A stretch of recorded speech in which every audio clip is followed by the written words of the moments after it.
This is a little story about how I overcame anxiety.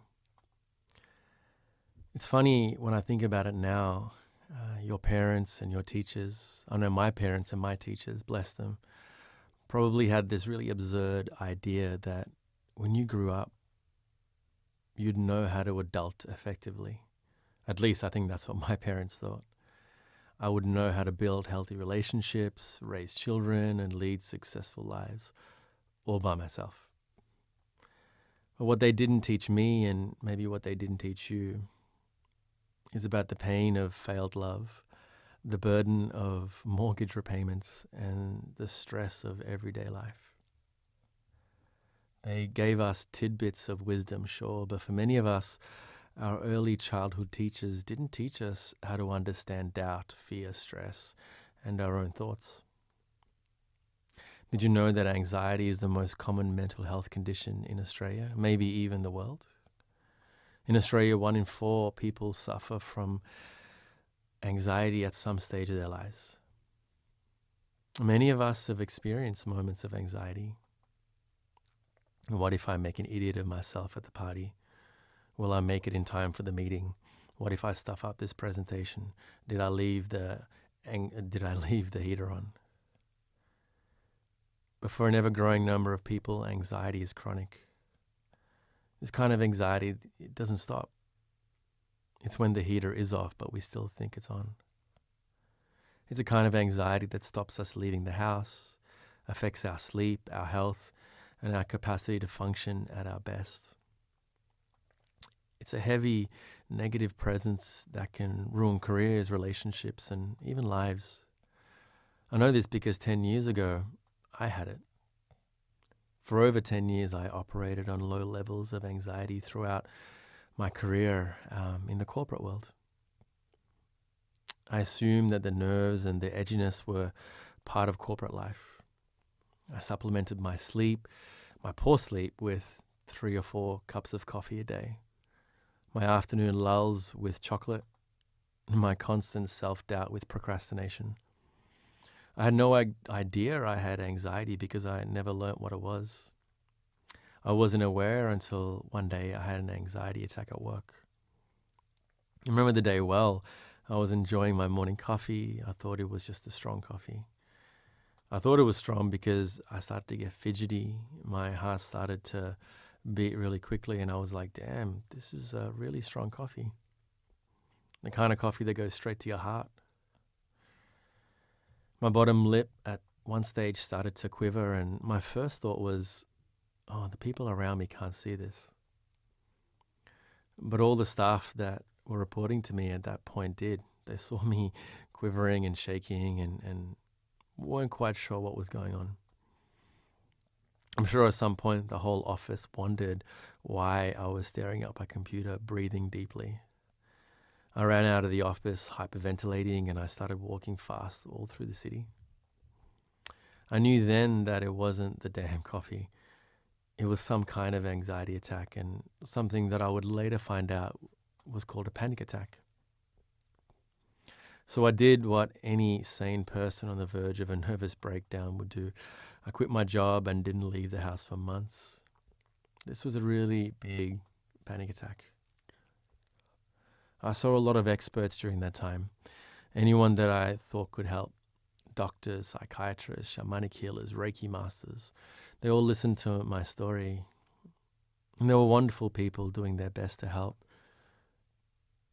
But then one day, 5 words changed my life. It was during a Buddhist meditation with my now teacher. It was a day like any other day, except when I walked out, I held in my hand an exit door out of my anxiety. A cure in 5 words, whispered by my teacher, 5 words that have stayed with me forever. You are not your thoughts. You can confront your anxiety in many ways. Seeing a psychologist is a great start. A doctor can direct you towards healing. Even a nutritionist who can educate you about the impact your diet has on your mental well-being. For me, it was the observing of my own mind and befriending what was arising. It was realizing I didn't have to accept every thought that popped into my mind. I was able to be aware of it and to notice it. More specifically, it was learning how to be present to the moment-to-moment experiences of my life with a genuine sense of compassionate awareness. I love this quote by Michael Singer. In case you haven't noticed, you have a mental dialogue going on inside your head that never stops. It just keeps going and going and going. Have you ever wondered why it talks in there? How does it decide what to say and when to say it? How much of what it says turns out to be true? How much of what it says is even important? And if right, now you are hearing, I don't know what you're talking about. I don't have any voice inside my head. That's the voice we're talking about.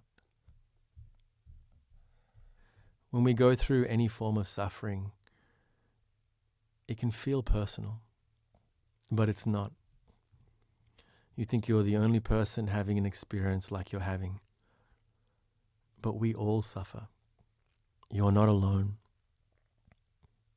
I've shared this story many times in person, and so many people have commented how they've had similar experiences. I worked my way out of a pretty debilitating situation, and you know what worked for me? Well, it started with awareness. You can't change what you can't see. Awareness is so critical, so vital, not only to overcoming anxiety, but also getting the most out of our life. When I developed greater awareness, I noticed how often my mind would wander away into thoughts, replaying what went wrong in the past and catastrophizing about what may go wrong in the future. I noticed I wasn't able to have a conversation without my mind drifting off into thoughts, and they were usually negative ones. But that awareness is where we begin. It's where we start to realize we have an overactive mind, like a puppy that won't sit. It can help to think of what triggers our anxiety, a certain event, a certain drink, a food, a time of day. Sometimes it's inexplicable, and that's okay. Can we become aware of it? Once we have that awareness, we are ready to begin to transform it. Meditation. When I was first asked to sit and notice my breath and my thoughts, I felt like I was in my version of solitary confinement. Except there were no prison guards and darkness, just anxiety, panic, self-doubt, and a few monks in orange robes sitting around me. Meditation can be hard. Transformation is also difficult. Committing to something that we know is good for us is difficult, but I decided living with anxiety was more difficult. I sat sometimes for 5 minutes a day, sometimes 15, eventually 30 minutes a day and beyond. I began by watching a candle flame, then noticing sensations in my body, eventually settling on shamatha practice, calm abiding meditation, or mindfulness of breath. I learned that I have thoughts, thousands of friggin' thoughts, actually. But that's normal. Being a relentless thought factory is normal. I realized I could train my awareness to be where I wanted it to be, this moment, this breath, and not on the things I had to do that day. For me, meditation was a game changer. I encourage you to explore it yourself. Acceptance. Acceptance isn't a meek excuse to avoid fighting back. It's a serene acceptance of our reality at that moment. An important aspect of developing acceptance is learning to avoid craving. Craving is when we long for something that's not there in that moment. It's okay to want to change and to get better, but craving usually makes healing harder. When we crave for our anxiety to disappear quickly, we're rejecting our current experience. It's the spiritual equivalent of chin up, tiger. When we're aware, we can cultivate mindfulness, which involves an attitude of acceptance. This is what we're trying to cultivate. With mindfulness, we are prepared to sit with how we actually are at that moment. This doesn't mean we reject something or we follow anything. It's simply an acknowledgement of that moment's sensations. It means we're prepared to accept our current reality exactly how it is. From there, we can begin to move skillfully beyond it. Disconnection. Social media was doing my head in. I became conscious of the impulse to reach into my phone and check my Facebook or Instagram every time I would become anxious. Anytime I was alone with my thoughts, I would notice how much I just wanted to avoid being there. Then my email, then my Snapchat, and then just Googling random things. I would respond to a message within a few seconds of receiving it. That's crazy behavior, I realized. But it's common for many of us. Technology isn't our enemy, our attention deficiency is. Did you know our attention span is literally less than a goldfish? Once we discover our ability to be present, then we can go about finding this sense of attention and awareness and acceptance. But something has to change because we're heading towards record levels of stress and anxiety and even depression. You can start by creating pockets of stillness in your day by disconnecting. I like to keep my phone on flight mode until I leave the house. I've switched off all my notifications, so I just need to check my social media. I actually have to go into it to check it. Find ways to disconnect from your devices so you can reconnect to the moment. The people you live with, the food that you're eating, or the sounds inside or outside. More importantly, be present with yourself. Compassion. Compassion is the ability to understand the emotional state of another or oneself, and then be motivated to help shift that, to change that.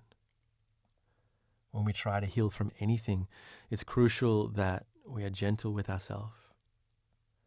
There are moments that I feel like the world was going on around me, that I was stuck in the depths of anxious self-pity, but transformation and healing take time. They worsen if we judge our tendencies, thoughts, and progress. They soften when we accept where we are and how we got there. You see, compassion is a virtue that allows us to really embrace the journey towards optimal living. And hey, the journey back from anxiety isn't an easy one. I never promised that.